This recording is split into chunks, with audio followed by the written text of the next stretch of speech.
putaran air yang memang biasa kalau air dia punya agak luas terus ada belokan, biasa sampah-sampah numpuk di situ. Itu semua dibongkar, dicek. Nah, sehingga disitulah kami simpulkan setelah pencarian 7 hari itu memang tidak didapatkan tanda-tanda keberadaan korban, entah korban itu sudah hanyut jauh ke laut ataupun tertimbun material di dasar sungai.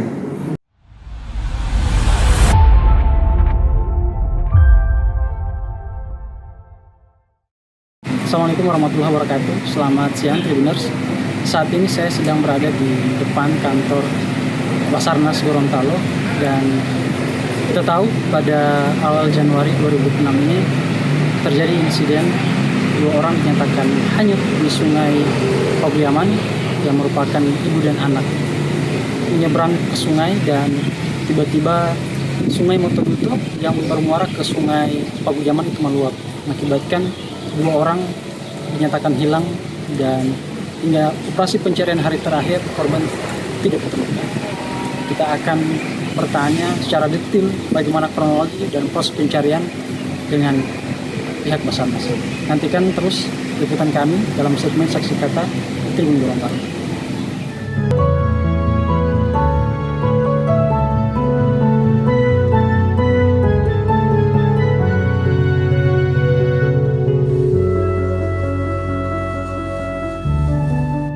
Assalamualaikum warahmatullahi wabarakatuh. Selamat siang Tribuners dimanapun Anda berada. Saya Herjana Tangahu, jurnalis Tribun Gorontalo. Saat ini sedang bersama Kasih Ops Kantor Pencarian dan Pertolongan Gorontalo, Pak Halidin Labidu. Ya, kita tahu kemarin sempat ada insiden pada awal Januari 2026 ini, seorang ibu dan anak dinyatakan hanyut di sungai Paguyaman, dan dilakukanlah proses pencarian menyisir sungai, kemudian tak hanya sungai penyisiran juga dilakukan, bahkan diperlebar sampai ke kawasan pesisir Kabupaten Gorontalo dan Kabupaten Bualemo. Namun memang kita akan lebih banyak membahas soal bagaimana sih kronologi awal dan proses pencariannya akan jadi seperti apa. Dan kemarin sudah selesai pencarian 7 hari. Nah, kita akan langsung tanyakan langsung ke Pak Kasih. Selamat siang Pak Kasih. Selamat siang. Oke. Pak, kejadian tanggal 3 Januari 2025 itu di Desa Motobuto, Kecamatan Buluhuto, Kabupaten Gorontalo. Bagaimana kronologinya? Pada saat itu sore hari terjadi hujan, sehingga terjadilah banjir. Kemudian petugas komunikasi pada pukul 16.25 menerima laporan dari keluarga korban bahwa terjadi kondisi atau keadaan darurat terhadap 2 orang saat itu yang dinyatakan hanyut. Pada pukul 15.30 kurang lebih kejadiannya, itu terjadilah air bah sehingga mengakibatkan seorang ibu dan seorang anak hanyut. Keluarga korban pada saat itu yang melihat langsung melakukan upaya pencarian dan pertolongan, tetapi tidak membuahkan hasil. Sehingga pada pukul 16.25 keluarga korban melaporkan kejadian tersebut ke Basarnas Gorontalo. Pak, mungkin kalau misalnya kita lebih detail lagi, pada saat kejadian itu hanya ibu dan anak yang ada di tengah sungai atau seperti apa prosesnya? Berdasarkan informasi setelah kami lakukan koordinasi dengan pihak keluarga, pada saat terjadi banjir tersebut, ibu dan anak bersama seorang laki-laki yang ternyata adalah ayah daripada ibu, daripada perempuan tersebut. Bertiga sedang menyeberang sungai, dan pada saat di tengah sungai terjadilah banjir bah, sehingga genggaman mereka itu terlepas. Nah, mengakibatkan kedua orang ini hanyut dan laki-laki tersebut bisa menyelamatkan diri dengan berpegangan di pohon, di akar pohon. Dan yang dua ini ibu berusaha untuk menolong anaknya, tapi ternyata tidak dapat menolong anak tersebut dan keduanya hanyut. Ya. Nah, Pak, kalau misalnya kita lihat di lokasi langsung, lebar sungai itu bagaimana? Apakah ketika banjir bah itu sangat-sangat rawan atau seperti apa? Kalau dari segi sungainya itu, sungai tempat kejadian itu tidak terlalu lebar. Nah, cuma mungkin karena debit air yang kumpulan-kumpulan dari aliran-aliran kecil numpuk di situ sehingga terjadilah bah. Nah, sehingga banjirnya itu, airnya itu datang tiba-tiba sehingga mereka itu susah untuk menyeberang. Nah, mereka satu-satunya jalan bagaimana untuk saling berpegangan, untuk saling menyelamatkan. Ternyata pegangan mereka itu terlepas dari ayah itu ke ibunya, ibu ke anaknya, itu terlepas semua. Hanya mereka tidak bisa saling menolong. Pada saat kejadian, tim menerima laporan langsung ke lokasi atau seperti apa? Ya, pada saat menerima laporan, kejadiannya itu kan kurang lebih 15.30. Nah, kemudian mereka laporkan ke kami itu 16.25. Setelah kami menerima laporan, tim langsung persiapan untuk bergerak karena perjalanan tim dari pos ke lokasi membutuhkan waktu hampir 2 jam. Begitu juga yang dari kantor ke lokasi waktunya hampir sama, sehingga kami gerakan waktu itu adalah tim dari pos SAR Marisa duluan, kemudian disusul dari kantor SAR Gorontalo. Tim tiba itu sekitar 2 jam kemudian. Setelah tim tiba di sana, langsung koordinasi dengan keluarga korban, dengan pemerintah desa, kemudian dengan teman-teman TNI Polri yang sudah ada di sana, langsung melakukan pencarian malam itu juga. Kendala apa pada saat malam itu? Karena informasi kan sorenya itu air tiba-tiba naik, air bah ya. Apa kondisinya pada saat malam proses pencarian? Pada saat malam itu pencarian masih hujan, posisi masih hujan, sehingga debit air itu masih tinggi. Nah, tapi untuk di sungai tempat kejadian perkara itu, sungainya sudah surut. Karena terjadi mungkin luapan air secara serentak. Nah, di situ langsung menuju muara. Nah, air di lokasi kejadian itu sudah surut. Oh, jadi kalau kita gambarkan Pak, lokasi di mana korban hanyut ini sebenarnya hanya sungai musiman yang pada saat itu tiba-tiba meluap. Jarak antara korban, lokasi korban hanyut itu yang sungai musiman ke muara sungai Pagoyaman besar itu sekitar berapa? Sekitar jaraknya itu sekitar 3 kiloan. 2-3 kilo. Cukup jauh Pak. Iya. Tapi pada saat besoknya kan otomatis proses pencarian dilanjutkan. Ya. Pada saat besoknya apa proses pencarian masih dilakukan di tempat yang sama meskipun airnya surut atau bagaimana? Ya, proses pencarian itu tetap kita lakukan pencarian dari lokasi kejadian perkara. Nah, itu dilakukan pencarian secara manual menggunakan drone thermal dan melakukan pencarian secara jalan kaki. Nah, karena tidak memungkinkan lagi untuk menggunakan perahu karet. Nah, tim yang kedua menggunakan perahu karet itu sudah di Sungai Pagoyaman. Di Sungai Motoduto sudah cuma pencarian Sungai manual. Motoduto itu tetap dilakukan pencarian, Tapi manual. Sudah menggunakan jalan kaki, kemudian menggunakan drone thermal. Nah, seperti itu. Ada juga hari ke 3-4 itu di sekitaran sungai situ di pihak keluarga dan pemerintah desa menggunakan pencarian dengan menggunakan eskavator. Ya, digali di sekitaran situ.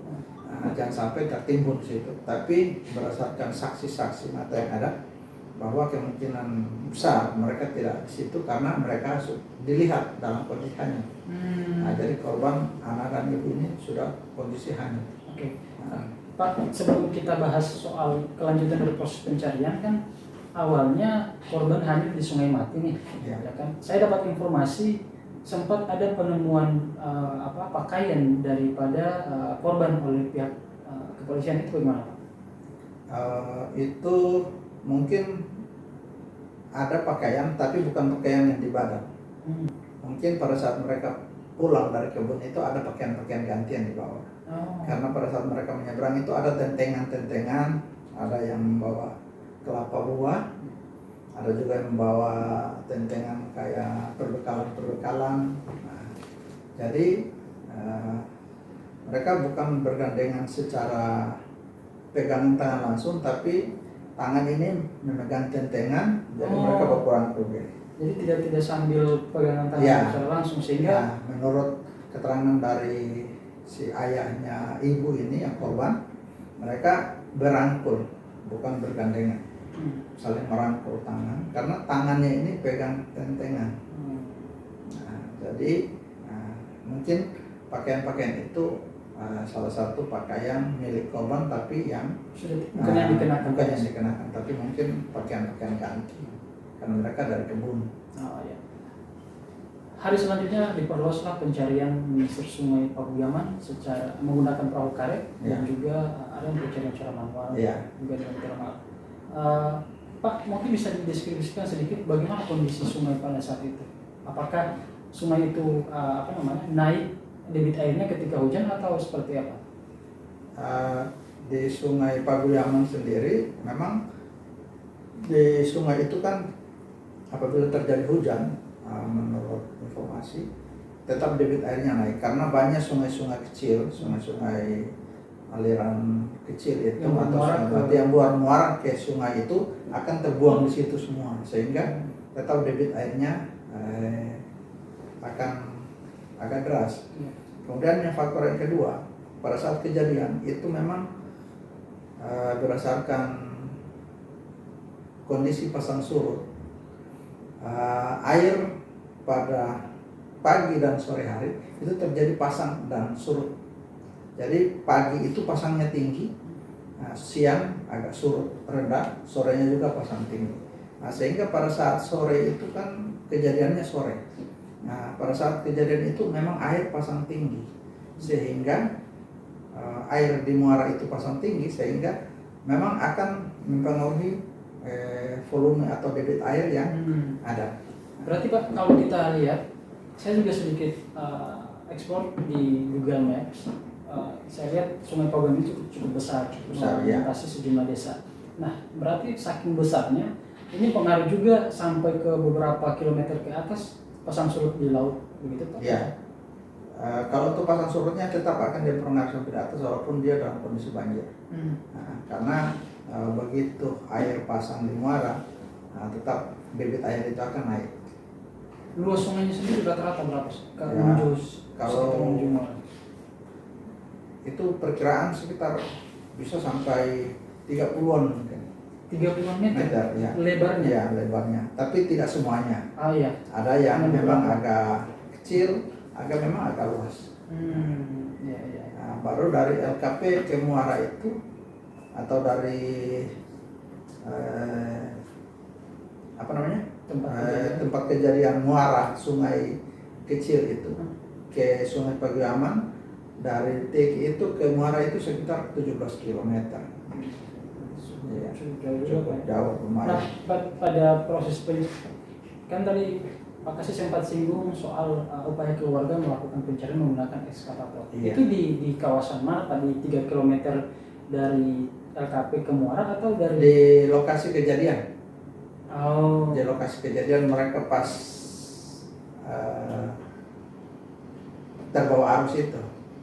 Yang meyakinkan pihak keluarga bahwa korban di situ siapa kira-kira? Kemungkinan mereka lihat ada timbunan pasir di situ, material. Ada kecurigaan? Mungkin ada kecurigaan di situ karena memang pada saat surut di situ sudah ada penumpukan material pasir. Ya, ukuran ini material yang dibawa oleh banjir. Pak Kasih sendiri turun ke lokasi itu hari keberapa pencarian? kami turun itu hari ketiga, karena kejadian hari Sabtu. Hari Sabtu. Ya. Nah, hari Minggu, hari Seninnya kami turun. Langsung turun ke lokasi Ya, lewat jalur darat atau sudah jalur laut.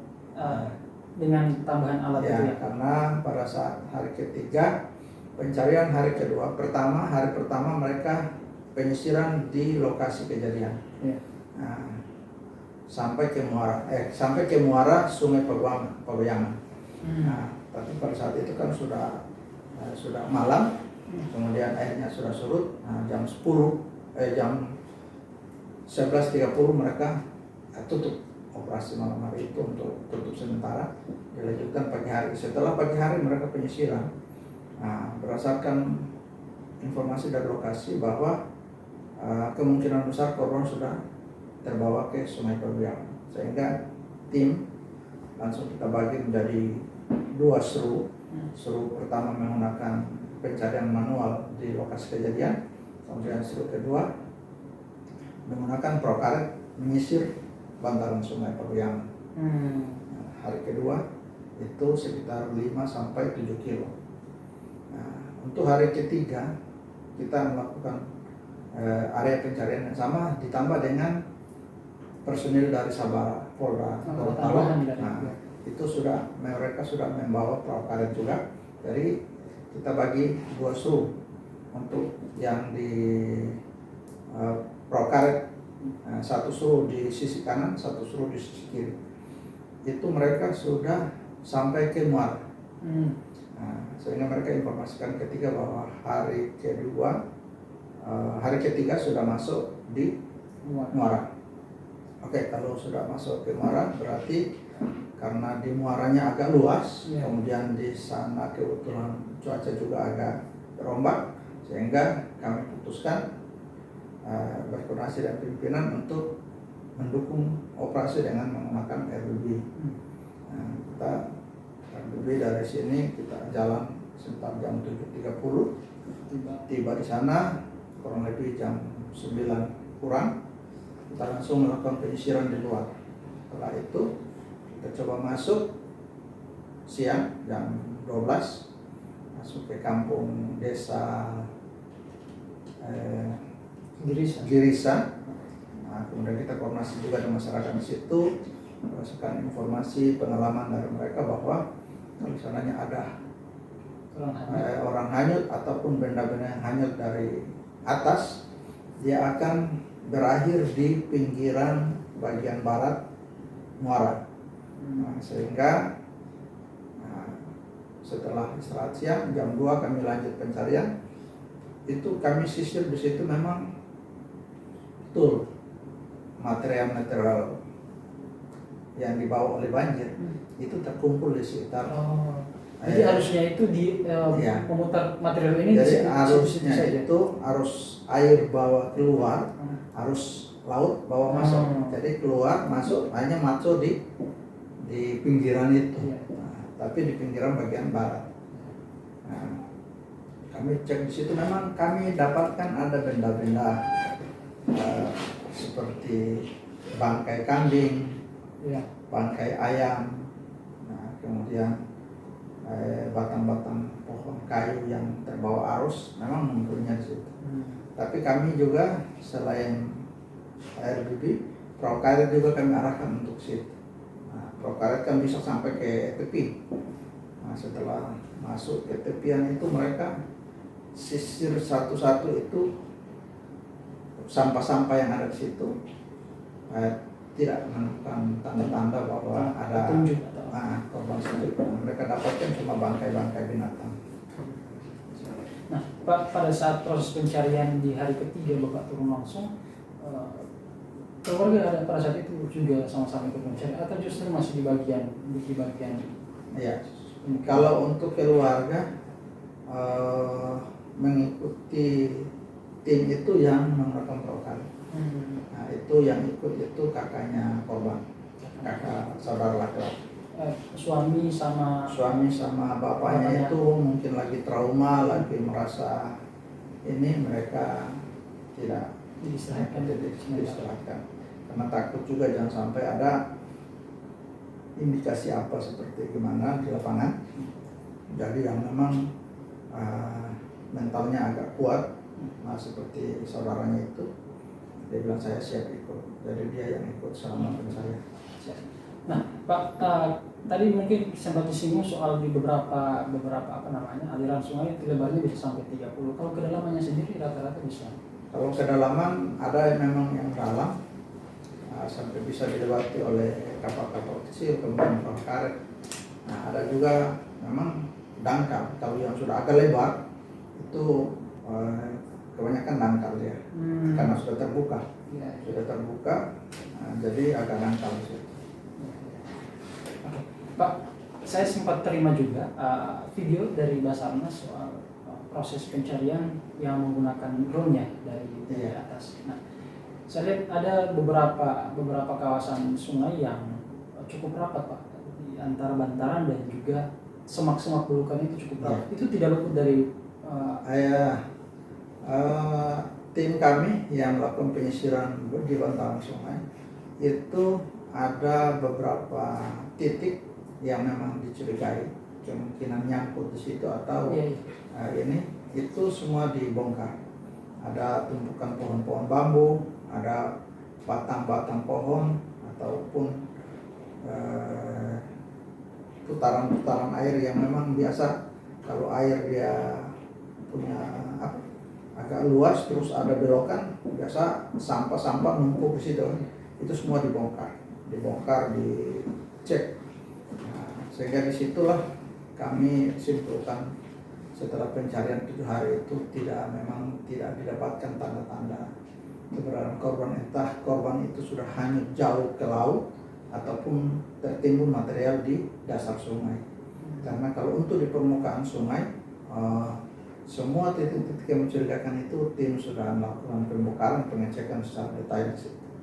Nah, untuk di dasar sungai, karena sungainya keruh, kami juga tidak bisa pastikan karena tim mau turun ke bawah juga tidak akan melihat atau menemukan tanda-tanda seperti korban ataupun benda-benda yang lain karena memang airnya keruh.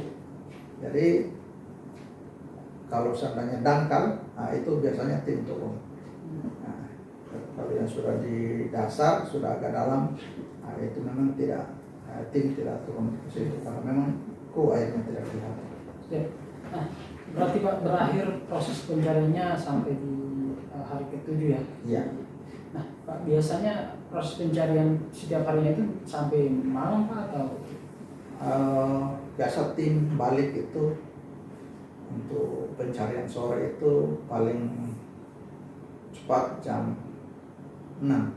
Kalau tidak kadang sampai jam 7 baru mereka tiba di posko.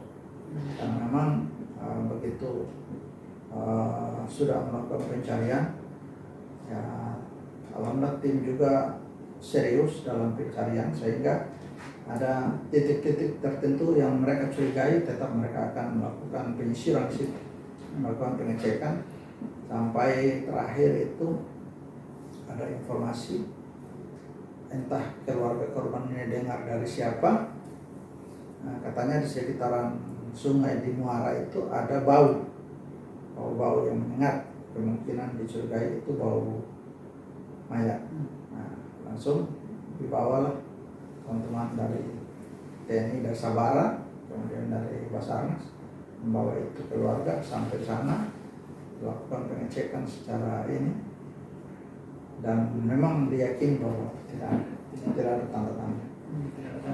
Jadi mereka sudah melakukan pencarian, penyisiran di lokasi itu cuma untuk meyakinkan saja dari pihak keluarga karena mereka bilang sekitar situ ada bau. Nah, dibawalah ini keluarga ke sana. Sampai di sana keluarga sendiri bilang, oh iya, memang tidak ada tanda-tanda. Nah Pak, selain proses pencarian oleh pihak Basarnas dan gabungan, kaitannya dengan pencarian secara langsung ya. Saya juga sempat dapat informasi ada pencarian yang dilakukan oleh masyarakat sekitar secara itu ya tradisional misalnya katakanlah. Itu menurut Bapak bagaimana? Kalau pencarian yang memakan dukun ya itu hak prioritasnya keluarga.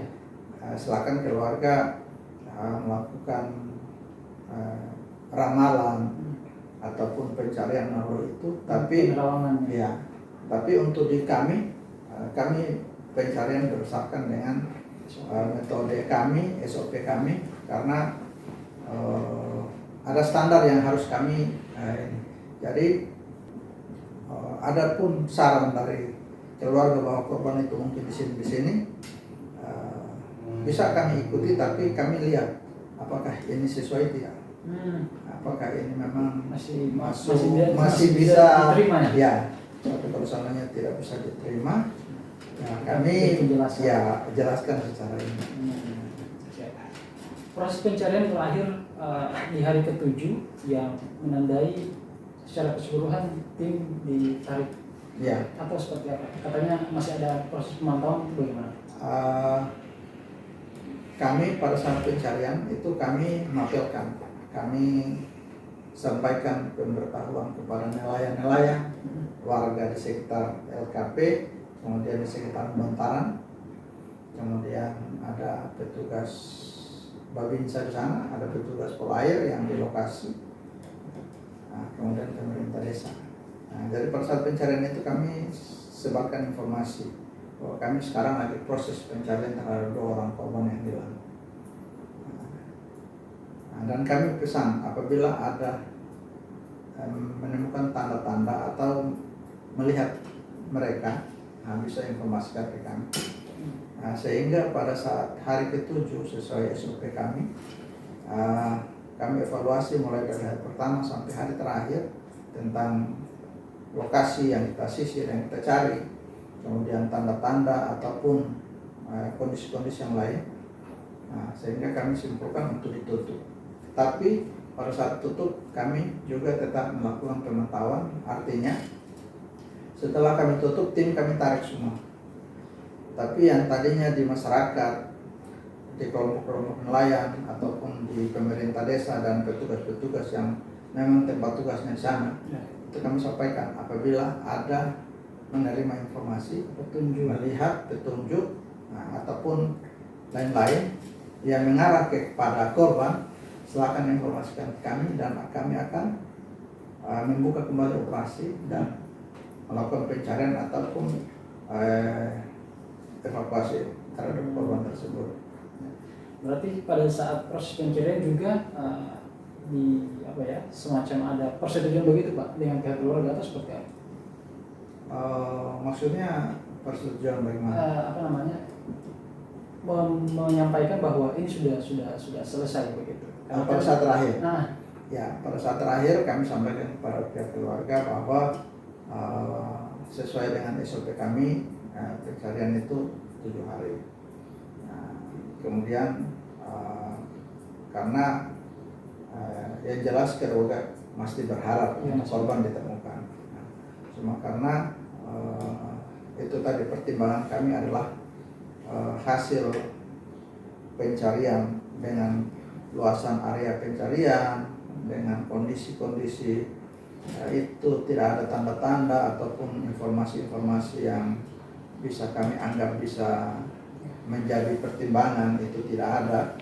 Sehingga kami sampaikan bahwa operasi kami tutup. Dan alhamdulillah keluarga juga menerima, karena yang kakaknya korban itu yang mengikuti dari hari pertama sampai hari terakhir, beliau juga menyampaikan bahwa memang pencarian yang dilakukan oleh tim sudah maksimal karena dia mengikuti dari awal sampai akhir, di mana titik-titik yang mencurigakan itu ada tumpukan sampah, tempat tumpukan bambu dan lain-lain, itu mereka semua bukan cuma mendekat lalu melihat, tapi dibongkar. Dibongkar memang karena memang dicurigai jangan sampai ada di sini. Jangan sampai justru karena kita tidak teliti, ternyata ada di situ tersimpan. Hanya mereka bongkar semua, kasih pindah, kasih hanyut itu sampah-sampah. Setelah memang betul-betul bersih, tidak ada, baru mereka tinggal. Setelah dari kakaknya bilang memang pencarian oleh tim ini sudah maksimal, dan saya saksikan itu sendiri. Jadi kami juga kalau memang sudah mau dihentikan, ya kami sudah ikhlas untuk menerima. Pak, kalau kita lihat kasus ini, mungkin di beberapa tempat, di beberapa daerah, apakah hal yang sama pernah terjadi? Misalnya korban hanyut dan sudah tidak ditemukan, SOP ditutup selama 7 hari kan proses pencariannya, tapi kemudian dibuka kembali karena ada petunjuk. Pernah ada. Kasusnya bagaimana itu? Pernah di daerah Manado sama Maluku Utara ada terjadi kapal yang terbalik, LCT terbalik itu dengan korban yang hilang kalau tidak salah 4 orang. Setelah mereka melakukan pencarian sudah 7 hari, sudah tidak maksimal, cuaca juga memang tidak mendukung di lapangan, mereka putuskan untuk ditutup. Setelah ditutup sekitar 1 minggu, tidak, sekitar 4-5 hari, bangkai kapal yang terbalik ini ditemukan oleh warga di sekitaran pantai. Nah, dilaporkan lagi bahwa ada penemuan bangkai kapal dalam kondisi terbalik. Nah, setelah dicek, bangkai kapal tersebut adalah bangkai kapal yang memang terbalik di antara Batang 2 dan Ternate. Setelah dilakukan pengecekan betul itu bangkai kapal, maka operasi SAR diubah kembali dengan harapan korban ada di dalam bangkai kapal. Dan pada akhirnya ditemukan. Nah, setelah dilakukan pencarian, itu pencariannya kalau tidak salah 5 hari, ditambah dibuka 5 hari. Nah, itu dapat 1 korban. Nah, yang terperangkap di dalam kapal. Nah, tapi setelah dilakukan penyelaman lagi di dalam kapal, ini tidak ada lagi. Tidak ada lagi korban yang lain. Nah, setelah itu disimpulkan untuk ya, jadi Tribuners, bahwa serangkaian kejadian hilangnya ibu dan anak hanyut di sungai Pabuyaman kemudian menjadi pembelajaran bagi kita, Pak, ya. Artinya ya meskipun kita sebagai masyarakat setempat yang paham betul bagaimana kondisi air dan lain sebagainya, tapi namanya musibah, apalagi tiba-tiba luapan air ya di Kalimati ini justru bisa dikatakan jauh lebih rawan daripada sungai-sungai yang memang kita tahu memiliki lebar yang sangat luas dan kedalaman. Jadi meskipun operasi SAR ini dihentikan karena sudah sesuai SOP 7 hari, sama-sama kita berharap semoga ke depan melalui proses pemantauan ini bisa membuahkan hasil. Sembari juga pihak keluarga diberi ketabahan dan kesabaran. Seperti itu. Demikian Tribuners segmen saksi kata kita di siang hari ini. Saya Hersnata Ahun mengucapkan terima kasih. Wassalamualaikum warahmatullahi wabarakatuh. Waalaikumsalam warahmatullahi wabarakatuh.